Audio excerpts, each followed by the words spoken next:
All right, we are live. So the purpose of this video is just to give you guys a quick introduction to the course and just kind of an outline as a video. So this is CHBE 494, 594, Computational Methods. And so what I just want to give you is just an overview of this class. So basically, we're going to be covering Python programming with a focus on scientific programming, tackling problems in chemical engineering, though we'll do a lot of different kind of numerical methods. So the class is less focused on the theory of numerical methods and more on the implementation. So I'll give some short lectures that cover different methods, but I don't expect you to develop methods. There's better classes for that. So there's great numerical methods in computer science. This is really more about programming, how to apply different methods, how to construct programs, how to solve programs. So the first thing is we're going to be using Python 3.8. And I strongly suggest you download the Anaconda version for this. This actually has a nice package installation environment, so it works really well, and it'll have most of the packages that we need for the course, and has a straightforward method for incorporating new packages that we might consider later in the class.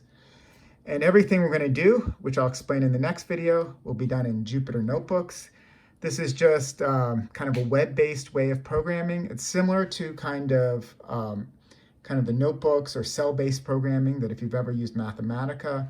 It's a really nice way for visualizing and kind of making computational notebooks. So it's my preferred way of programming. We're not going to be writing that long of programs, so that's when Jupyter Notebooks really work well. Maybe at the end of the class, when we get to animation, we'll move away from Jupyter Notebooks and use a more traditional IDE for constructing our programs. But for now, for the majority of the class, it's going to be Jupyter Notebooks. One other thing, I've gotten a lot of questions about in-class instruction. So let me first of all say that the in-class part of this is entirely optional. So I'm going to put everything out there on YouTube videos, and I'll also be separately uploading programs from class on Compass and eventually GitHub once I get my act together. And with regards to in-class instruction, this is more of kind of a laboratory type environment.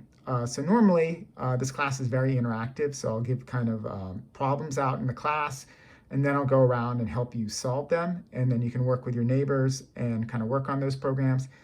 Unfortunately, that's not going to work so well, with kind of social distancing and the whole COVID thing. But I want to maintain kind of some level of interaction.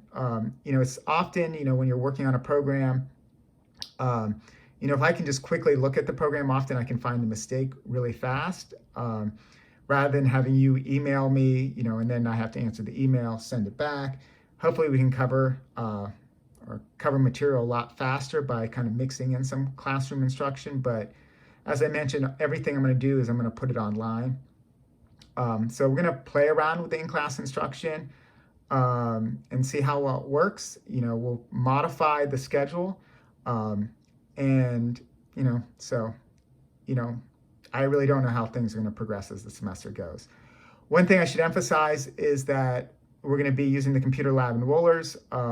To maintain kind of social distancing, I can't have you all in that room at one time. That would take up every desk, and so it wouldn't allow you guys to separate. So I'm going to break you up based on the last name. So if your last name starts with A to M-A, then you're going to be in the Tuesday class, and then M-E through Z, you're going to be on the Thursday class.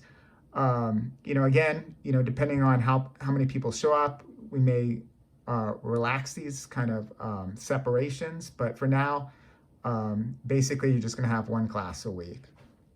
So a lot of you are going to want to know about grades. So there's going to be no exams in this class, and basically all the work is homework. And so my feeling is that the only way to learn to program is to program and to make mistakes, make lots of bugs, and then kind of go through the arduous process of trying to find the bugs in your code and make it work. So basically, you're going to get into this class what you put into it. So I strongly suggest that you try to do the homeworks as much as possible on your own, right? Because it's really through those struggles and kind of the finding the solutions that you're really going to develop into a good programmer. So it's just really experience is what programming is all about. That said, I strongly encourage you to look for help on the internet, and all of you are going to soon find Stack Exchange when you have Python questions. In all honesty, and I often forget syntax for different programming languages, and rather than grabbing a book or going through the documentation, it's just much faster to Google the answer. And often Google's going to take you to Stack Exchange. So I strongly encourage you to use Stack Exchange. I strongly encourage you to look at all the other material on programming on the web. You're going to find tons of YouTube videos on different aspects of Python programming. So, take advantage of that. I mean, this is how programmers program, right? Often we're not writing code completely from scratch. We're getting ideas from other people. And it really helps for kind of syntax, finding those kind of quick questions, particularly like, we're going to plot something up and, how do I thicken the line, or, how do I plot two curves on the same plot? A lot of these questions can be answered much easier with a quick Google search than going through kind of the Python documentation, which is useful, but it's often faster just to Google the answer. So with that, I'll stop. This is kind of just a short intro. Later today, I'll put up the first video for kind of where I'll go into the basics of programming. I should emphasize that I don't presume any kind of background knowledge in Python programming or programming in general. So we're just going to start from the very beginning. Many of you probably know how to program. So, the first couple of weeks is going to be review for a lot of people. But for others, it might be the first time you're really programming. So, it's worked well in the past, and, just stick with it.